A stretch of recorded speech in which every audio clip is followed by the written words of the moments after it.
Bonsoir, bienvenue au Palace, bienvenue au cinéma. On est ravis de vous voir ce soir pour ce dernier numéro de notre rendez-vous mensuel Be Curious. Chaque mois, on vous présente un film belge.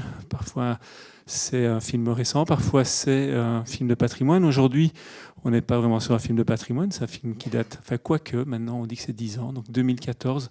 Pas son genre, ça nous semblait l'occasion, en fait, aujourd'hui, de rendre hommage à une grande actrice belge trop tôt disparue, Émilie Dequesne. Et c'était pour nous l'occasion de la montrer dans un de ses plus beaux rôles, un film qu'elle a fait avec Lucas Bellevaux. Elle en a fait deux. Et on a la chance pour évoquer à la fois le film et la mémoire d'Émilie, d'avoir ce soir le producteur du film, Patrick Quinet, que je demande de me rejoindre. Il a son fan club. Bonsoir Patrick. Bonsoir Eric.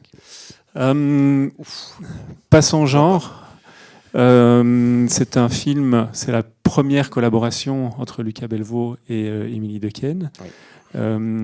Toi, tu étais à l'initiative, enfin à la base du projet. Est-ce que tu peux nous parler un peu de comment ça s'est fait? Est-ce que Émilie était dès le départ dans les papiers de Lucas? Comment ça s'est passé? En fait, c'est une bonne question. Elle n'est pas préparée, mais elle est très bien parce qu'elle est très intéressante. En fait, Lucas, c'était une adaptation d'un bouquin, pas son genre. Donc, il écrit et le bouquin, c'est le bouquin, et puis il écrit sans nécessairement au départ penser à une actrice en particulier. Et puis, au fur et à mesure de son écriture, il y a eu comme une sorte d'évidence pour Émilie. C'est en écrivant, voilà, tout au long de l'écriture. Sans l'avoir écrit véritablement pour elle, ça lui est apparu comme une évidence en écrivant. Et puis en fait, ce qui est étonnant, c'est qu'il s'est dit, mais non, je ne peux pas l'apprendre. Je ne peux pas parce que c'est tellement évident que je ne vais pas avoir la surprise de ce que pourrait m'amener une actrice qui va incarner ce rôle où je le mets de manière évidente de ce côté-là. Il faut qu'on me propose quelque chose de différent.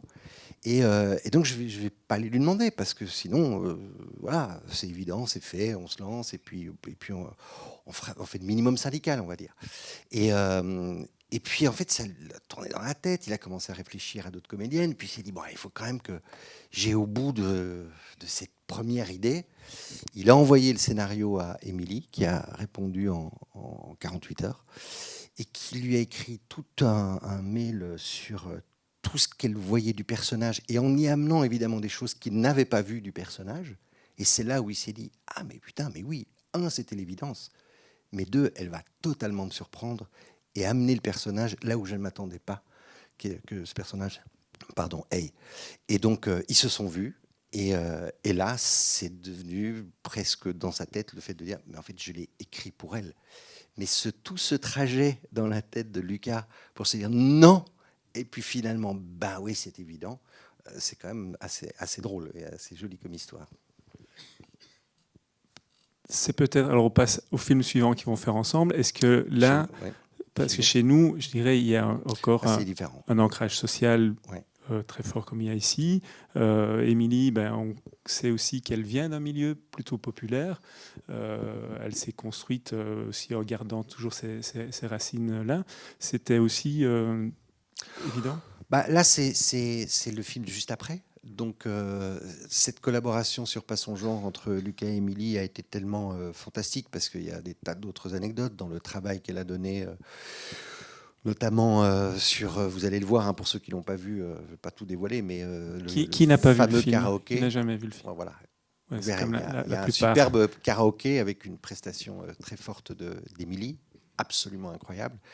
Et donc, tout ce qu'elle a donné pour le personnage, tout ce qu'elle a donné pour le film, sa manière aussi de travailler sur un plateau, parce que il faut savoir que c'est quelqu'un qui peut être à la fois hyper concentré sur des choses qui sont à faire sur un plateau, parfois très compliquées, où on doit aller de là à là, en n'oubliant pas de faire ceci à un moment donné, et de faire ceci et cela, tout en jouant le relâchement total et l'émotion.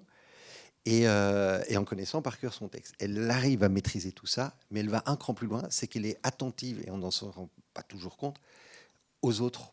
Et donc elle dit, ah, c'était super, oui, c'était super pour moi, mais est-ce que tu ne penses pas que lui était un tout petit peu en retard, ou la mobilette qui est passée, ça n'a pas gêné? Il fait, waouh, mais comment cette professionnelle arrive à intégrer toutes les contraintes qu'on lui impose et en même temps avoir cette ouverture sur un espace beaucoup plus large que juste son personnage. Donc cette expérience qu'il a vécue avec Émilie sur Pas son genre l'a amené de manière évidente à se dire, bon, je veux écrire ce film, voilà, chez nous, sur le Front National, etc. C'est Émilie qui va l'incarner. Donc pour le coup, celui-là, il a été écrit spécifiquement pour Émilie, avec Émilie. Il n'y avait même pas de discussion. Le scénario n'était pas écrit, qu'Émilie était déjà dans le film. Voilà. Pour revenir à Pas son genre, toi, en tant que producteur, tu n'avais jamais travaillé avec elle avant? Si, alors pas avec un rôle principal comme elle l'a eu ici sur Pas son genre ou sur Chez nous, mais j'avais fait déjà quelques films où elle avait des petits rôles. Le problème, c'est que je fais tellement de films que parfois j'oublie les titres des films. Je crois que j'en ai fait 6 avec elle en tout. Donc je la connaissais très bien. Mais c'était la première fois, en effet, qu'en tant que producteur, qu'on avait Émilie, pardon, excusez-moi, mais qu'on avait Émilie en rôle principal. Donc j'ai en effet découvert encore un petit peu plus l'actrice que ce que j'ai pu déjà le voir sur des films où elle avait des petits rôles formidables, évidemment, comme toujours, mais qui étaient plus restreints. Est-ce que tu as quelque chose peut-être à partager sur ce qu'elle était sur un plateau? Enfin, tu en as déjà dit quelques mots. Bah oui, donc très très très très grande professionnelle, ça c'est clair.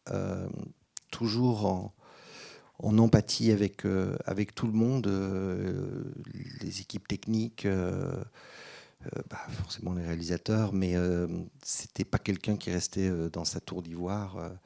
Elle comptait pas ses heures, s'il fallait qu'elle donne, elle donne. Et en même temps, elle avait, je me souviens d'une scène dans une il y a beaucoup d'écoles, donc dans une école, où il y avait évidemment le tournage. Elle comprenait évidemment les enjeux du tournage, de la séquence à tourner. Elle comprenait les difficultés ce jour-là des techniciens, mais aussi il y avait ses enfants. Et donc c'était le casse-tête de se dire, ah merde, j'avais promis aux enfants que je serais là à telle heure, et en même temps je ne peux pas lâcher le tournage. Et elle était toujours dans cette espèce de dualité comme ça entre une mère, mais une vraie mère, parce que c'était une mère, elle aimait s'occuper de ses enfants, c'était quelque chose de très très important pour elle, et en même temps le sacrifice que se doit d'avoir aussi une actrice par rapport à toute une équipe technique et un film. Et ça c'était assez marquant, c'est-à-dire que le côté maternel qu'elle avait, et qu'elle avait même vis-à-vis des équipes, parce qu'elle était charmante avec tout le monde, elle s'occupait de tout le monde, c'est quelque chose qui se ressentait du fait de sa manière de fonctionner dans sa vie au quotidien. Donc c'était quelqu'un de très, très, très, très famille, avec son mari aussi, qui venait tous les jours presque sur le tournage pour l'accompagner, qui est formidable, Michel Ferracci, et qui tourne d'ailleurs en ce moment. Je vais avoir un petit message de lui tout à l'heure. Et c'était une famille très unie, donc ce côté très familial, c'est ce qu'elle a réussi aussi à reporter, peut-être pas sur tous les tournages, j'imagine qu'il y a peut-être eu des tournages qui étaient plus compliqués pour elle, mais en tout cas quand ça se passait bien, ça devenait en effet une famille, et que ce soit l'équipe ou d'autres personnes sur un tournage, elle était dans ce petit cocon familial, parce que c'est ça qu'elle aime. Elle était d'une gentillesse, elle était d'une simplicité, elle a été formidable jusqu'au bout du bout. Voilà, j'ai un petit échange avec elle à une semaine, malheureusement, de la fin, et pas se plaindre, courage, j'y suis là, je me bats, toujours volontaire. Non, c'était une grande dame, hein, vraiment, vraiment, vraiment. Peut-être une dernière question. À son décès, on a pu être peut-être surpris de l'ampleur de l'élan de sympathie qu'il y a eu dans tout le milieu, les hommages qui lui ont été rendus, que ce soit à la télévision, que ce soit le Festival de Cannes, le dernier Festival de Cannes lui a rendu hommage aussi. Est-ce que c'est quelque chose qui t'a surpris, toi ? Bah, ça surprend parce que quand ça prend une telle ampleur, on se dit wow, ah ouais, en effet, elle a vraiment marqué les esprits, mais en même temps, ça surprend pas du tout, dans le sens où d'abord pour beaucoup au niveau des professionnels, quand je parle d'elle, ceux qui l'ont rencontrée n'ont pu que l'aimer parce que c'était tellement quelqu'un de gentil, d'adorable, de sincère, de souriant et parfois de très dur, hein, mais au moins d'une honnêteté quand elle disait un truc, c'est absolument génial. Et puis elle a tellement incarné des beaux rôles, elle s'est tellement donnée comme comédienne en jouant des rôles formidables dans différents genres, que ça reste quand même pour les spectateurs une très grande actrice qui a réussi à les émouvoir, qui a pu les faire rire, qui apportait quelque chose. Je pense qu'elle avait aussi un petit quelque chose de, pour reprendre le titre d'un film belge, de près de chez nous. C'est que elle est presque Madame Tout le Monde d'une certaine manière. Et donc, on se projette, à mon avis, beaucoup plus facilement encore sur ce type de comédienne, et surtout dans les choix qu'elle a fait de jeu, même si elle a pu faire des marquises ou des gens comme ça, mais des gens plus simples, plus populaires, comme c'est le cas ici, elle nous touche parce qu'on a l'impression qu'elle nous ressemble et que c'est nous. Donc évidemment de l'empathie, évidemment de l'émotion, donc forcément quand quelqu'un dont on considère qu'il est proche de nous s'en va, ça crée un élan énorme. Et donc, pour moi, c'est ça. C'est que Émilie, elle faisait partie de notre famille. Je reviens sur le mot famille, mais c'est un peu ça. Ouais. Merci. Alors, peut-être pour vous dire, quand on a eu l'idée de ce film, c'est quand on a fait la grand-messe du cinéma belge. Donc, chaque année, il y a le bilan du centre du cinéma avec tous les professionnels qui sont présents. Et je ne sais pas qui avait eu l'idée de montrer la séquence que vous verrez, dont Patrick a parlé, du karaoké. Et c'est en voyant cette séquence qu'on s'est dit, tiens, ce film, il faut le remontrer. Ils étaient un peu plus nombreux que vous dans la salle, ils étaient 300 et tout le monde pleurait. Merci Patrick. Mais avec plaisir. Passez un bon film. Je suis content de voir qu'il y a des gens qui n'ont pas encore vu le film. Ça va être un bonheur de voir le film pour la première fois.